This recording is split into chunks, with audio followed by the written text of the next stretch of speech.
Hello everybody and welcome back to the show. Today we got a piece of mulberry, mulberry crotch.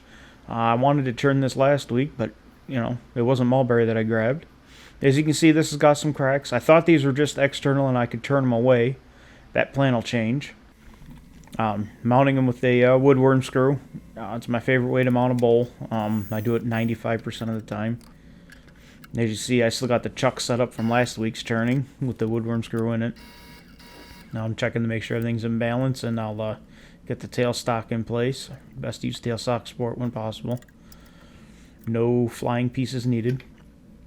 I use a Hurricane Tools 5/8 bowl gouge. It's M2 Cryo steel. I love these things. I've got two 5/8 gouges, one 1/2 inch gouge, and I got my big 1-inch gouge as well. Of course, face shield. And we'll get to spinning. I'm going to start out here with a little bit of real time, and then we'll go to high speed.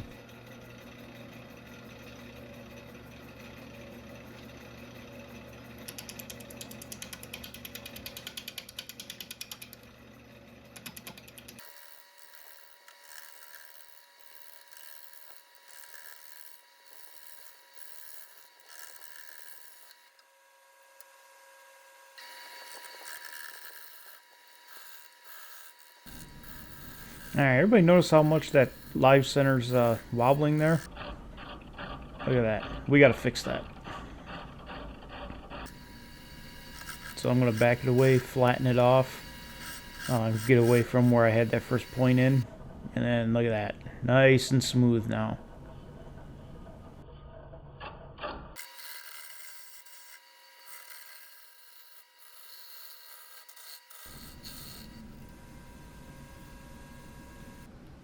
Alright, those chunks coming off there were starting to hurt a little bit. Now, I could put a glove on, but a lot of people get nervous around gloves and spinny things, something about ripping fingers off and stuff. So I have another method I use. I take a regular old Band-Aid. I use the cloth ones just because, might as well be nice to myself after I chew myself up. Scrape off all the chunks that are embedded in my hand and stuff. And I'll stick a Band-Aid on that spot where the pieces like to fly off and hit me in the hand. It's the only spot that really needs the protection. I find this works well, still leaves the flexibility. In the summer when it's really hot out, you don't get all sweaty inside the glove or anything. It just seems more comfortable. Like I say, I just stick it on there. I don't do anything fancy. I kind of hold my hand in the position that it'll be in when it's on the tool rest. That way the Band-Aid's square and you're not blowing chunks up underneath the Band-Aid. But as you can see here in a second, I'll do a slow-mo of it working. It works very well.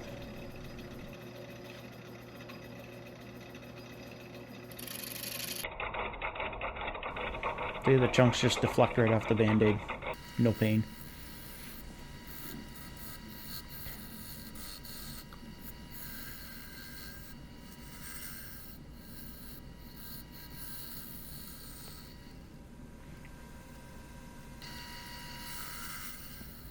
Now, hindsight being 2020, I should have stopped right in here somewhere. Once I got right here, I should have stopped taking stuff off and left it a lot of natural edge.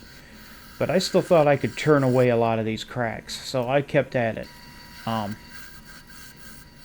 Yeah, like I said, I should have stopped earlier on the outside. It'd have looked better, I think. It would have been a bigger bowl. It had more live edge features. I think it just would have been cooler. Live and learn.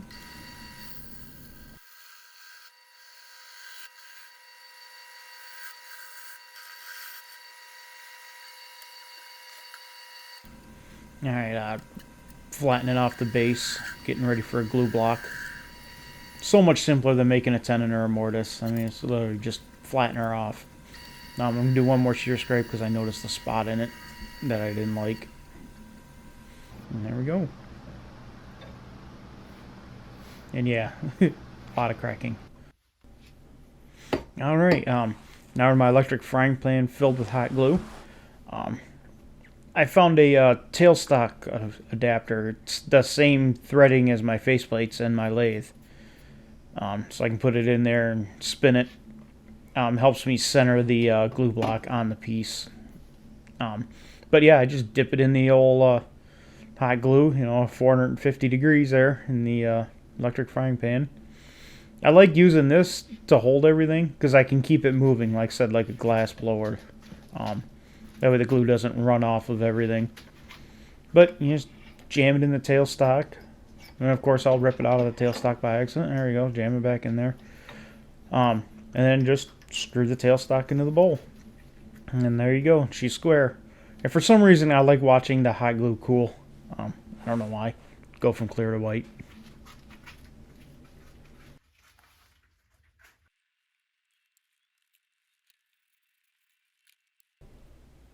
I don't know why. That must be weird. Anyway, while that's cooling off, I might as well sharpen up real quick. So I thought I'd show a real close-up of the sharpening. And I'm using a high-speed grinder. It's a 3450 RPM, one-way grinding jig and a CVN wheel.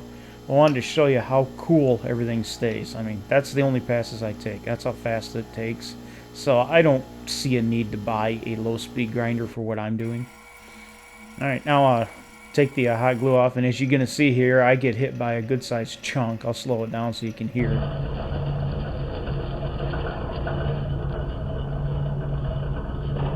You can see it by my foot falling. Yeah, so keep your eye protection on when you're doing this. And a trick to get the hot glue out of the off of your gouge, because it sticks to it and stuff. Take your denatured alcohol and just brush it on your gouge and let it sit for 15-20 minutes. The hot glue will just rub right, it'll peel right off by hand. You don't need to use anything fancy. See, just quick rub and peels right off.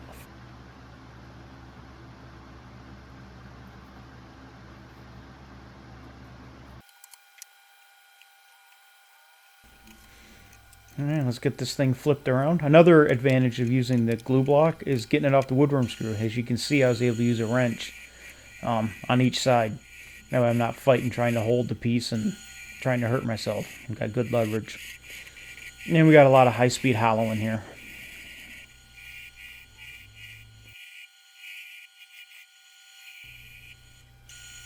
And I do my last cleanup of the outside. I noticed there's just a little imbalance, and I also wanted to clean them cracks up a little bit. There's a little bit of torn edges on them on the opposite side there.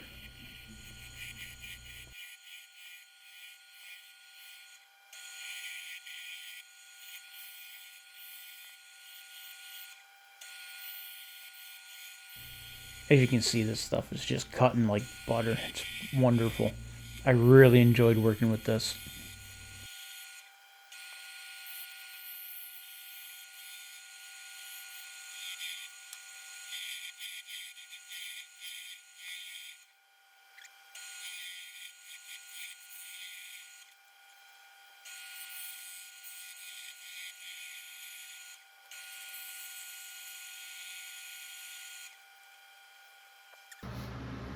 It smells wonderful. It smells like Honey Dejon mustard. This is fantastic. I like it. I like it a lot.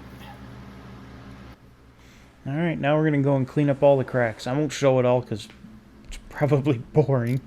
But I'm just going to take a very sharp knife and a pick, and I'm just going to clean up as much tear out as I can. It took some time. Alright, I'm going to talk at the camera for a second here. This piece is going to end up more of an art piece than anything. I don't want to put epoxy in all the cracks and the bug holes and anything like that. So what I'm going to do, I'm going to sand this. I'm going to use sanding strips to sand in the cracks as much as I can, mainly this big crack. Just to make it smooth, make it pretty.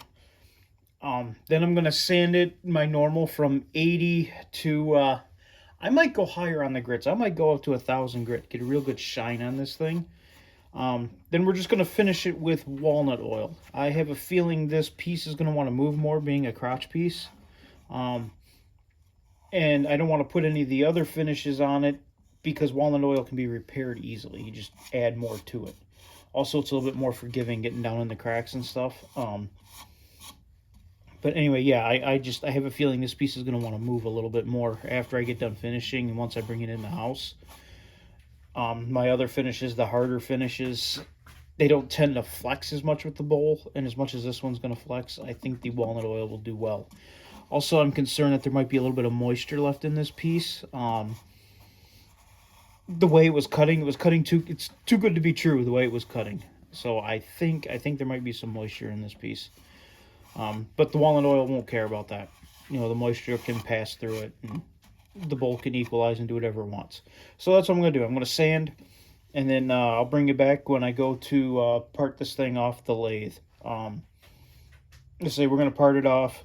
We're going to burn the logo on it, and then we'll put the finish on very last. Also, another thing about walnut oil is it's a very easy finish to apply. Just literally rub it on, let it soak in for a little bit, rub it off, and you're done. So that'll be my next steps. All right, again, 3/16 parting tool, and then you don't have to go in all the way. Just go in about a 1/4 inch or so, and then the Robert Sorby thin curve parting tool. I really like this thing. I go in probably 1/2 inch or so with this. Actually, I did about a 1/2 inch with each one. Now that I think about it, I'm gonna douse it with denatured alcohol, a little brush, and let it sit for a while. Also, while I'm doing the denatured on the hot glue, I might as well wipe everything off. As you can see on the rag, there's going to be a pretty good little bit. Then I let it sit for... I ended up letting it sit for an hour because I got sidetracked. But with little effort, it pops right off there. I actually didn't expect it to come off as quick as it did. It came off a little easier than expected. As you can see, the hot glue just peels right off. Alright, before I pull the glue block off, I might as well clean it up and get it ready for the next one. Just takes a couple seconds. You can see the hot glue stringies on the block. I'm going to sand the bottom here. I sand it on a lathe. I just stick my Jacobs chuck in the lathe, and I'll do 80 to 180. This 180 disc was pretty much shot, so it gave me a pretty smooth finish at the end. I didn't need to change it. Normally I would go to 240. And we use our Mahoney's walnut oil. Squirt it on, wipe it in, let it sit for... I let it sit for probably about 6 hours, and then I went and wiped off the excess just before I went to bed. But you can see you can squirt it right in the cracks. You don't have to worry about it. And it's food safe, safe on your hands. You don't have to worry about anything. We'll burn a logo in it real quick here. This is at like 800%.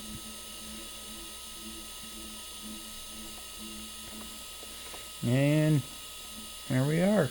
It'll be a nice crisp logo. I like using this laser engraver. It's a Laserpecker too, not sponsored.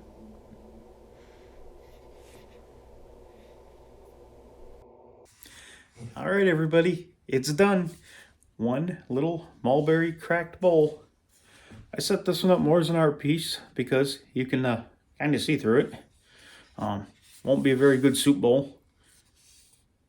Some cracks I did not expect. I just, the way I sealed the piece up and the way it looked on the outside, I didn't think it'd have any of these. I figured some surface cracks I'd turn away.